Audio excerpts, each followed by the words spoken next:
Hello everyone. Today we will study in this video topic about need for political institutions means राजनीतिक संस्थाओं की आवश्यकता। आज की इस वीडियो में हम स्टडी करेंगे and this topic is related on chapter 5 political science chapter 5 chapter name is working of institution. So let's start this video. Read about need for political institutions. We have seen one example of how the government works. हमने एक example में देखा कि सरकार कैसे काम करती है. Governing a country involves various such activities. किसी देश को चलाने में इस तरह की कई गतिविधियां शामिल होती हैं. For example, the government is responsible for ensuring security to the citizens and providing facilities for education and health to all. For example के लिए सरकार पर नागरिकों की सुरक्षा सुनिश्चित करने का और सबको शिक्षा और स्वास्थ्य सुविधाएं मुहैया कराने की जिम्मेदारी होती है. It collects taxes and spends the money thus raised on administration, defence and development programmes.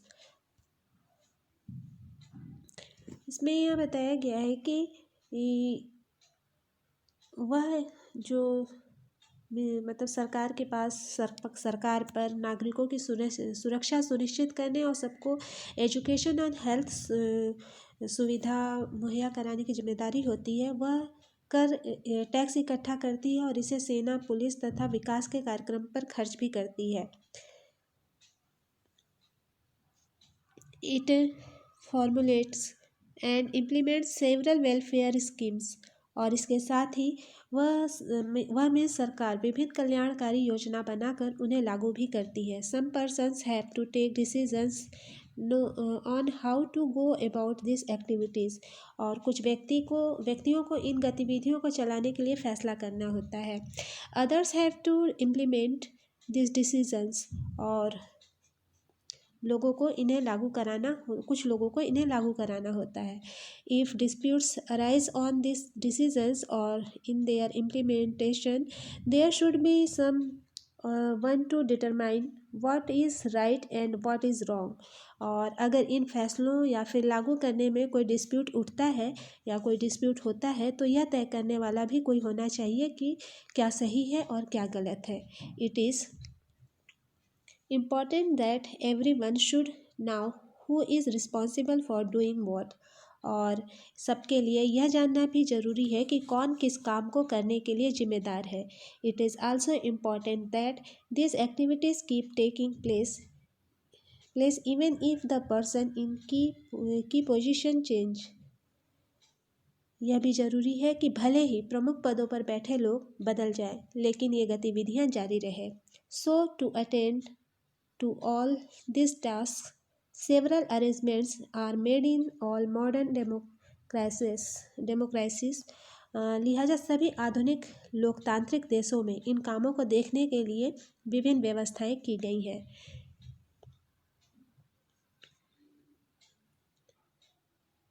Such arrangements are called institutions. और इस तरह की व्यवस्थाओं को ही institutions या संस्था कहा जाता है.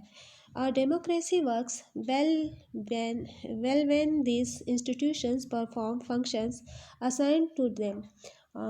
कोई भी डेमोक्रेसी तभी ठीक से काम करता है जब ये इंस्टीट्यूशन अपने काम को अच्छी तरह से करती है. The constitution of any country lays down basic rules on the powers and functions of each institution. और किसी भी देश के कॉन्स्टिट्यूशन में प्रत्येक इंस्टीट्यूशन के अधिकारों और कार्यों के बारे में बुनियादी नियमों का वर्णन होता है. In the example above we saw several such institution at work. और दिए गए एग्जाम्पल में हमने इस तरह की बहुत सारी संस्थाओं को काम करते देखा है. The prime minister and the cabinet are institutions that take all important policy decisions. प्रधानमंत्री और कैबिनेट ऐसी संस्थाएं हैं जो सभी महत्वपूर्ण नीतिगत फैसले करती हैं. The civil servants working together are responsible for taking steps to implement the ministers decision. मंत्रियों के द्वारा किए गए फैसले को लागू करने के उपायों के लिए एक निकाय के रूप में जो नौकरशाह होते हैं वो जिम्मेदार होते हैं। Supreme Court is an institution where Supreme Court is an institution where dispute between citizens and the government are finally settled। और जो सुप्रीम कोर्ट है वह इंस्टीट्यूशन है जहाँ पब्लिक और गवर्नमेंट के बीच डिस्प्यूट जो है उनको फाइनली सुलझाया जाता है या सेटल किया जाता है।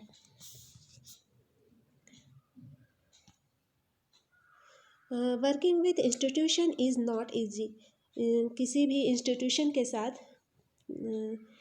काम करना आसान नहीं है। Institution involve rules and regulation. जो इंस्टीट्यूशन होता है वो रूल्स और रेगुलेशन उसमें इन्वॉल्व होते हैं। This can bind the hands of leaders. और यह जो लीडर्स होते हैं उनके हाथों को भी बांध रखे होता है। Institution involve meetings, committees and routines. और संस्थाओं के साथ कायदे कानून जुड़े होते हैं और इनसे नेताओं के हाथ बन जाते हैं। और संस्थाओं के कामकाज में कुछ जो मीटिंग्स होती हैं, कुछ कमेटी होती हैं और कुछ समितियाँ, यह सब जो है कुछ रूटीन का काम होता है। This often leads to delay and complications. और कुछ सामान्य जो रूटीन होते हैं इनके कारण अक्सर काम में देरी और परेशानियाँ होती हैं। Therefore dealing with institution can be frustrating. और इसलिए संस्थाओं के जो काम काज हैं उनमें परेशानी महसूस की जा सकती है। One might feel that it is much better to have one person take all decisions without any rules, procedures and meetings. ऐसे में कोई सोच सकता है कि एक ही व्यक्ति सारे फैसले ले तो ज़्यादा बेहतर होगा, but that is not the spirit of democracy. और जैसे जब बहुत ज़्यादा परेशानी महसूस होती है तो कोई भी सोच सकता है कि इतने सारे प्रॉब्लम्स हो रहे हैं तो ये सारे जो भी फैसले हैं वो कोई एक व्यक्ति लेता तो ज़्यादा बेहतर होता और कायदे कानून और बैठक की क्या ज़रूरत है। पर यह जो सोच है लोकतंत्र की बुनियादी भावनाओं के अनुकूल नहीं होती। Some of the delays and complications introduced by institutions are very useful. और संस्थाओं के कामकाज के तरीक़ों से जो कुछ परेशानियां होती हैं या थोड़ा वक्त लगता है वह भी कई मायने में बहुत ही उपयोगी होता है। They provide an opportunity for a wider set of people to be consulted in any decisions. और किसी भी फैसले के पहले अनेक लोगों से राय विचार करने का अवसर मिल जाता है। Institutions make it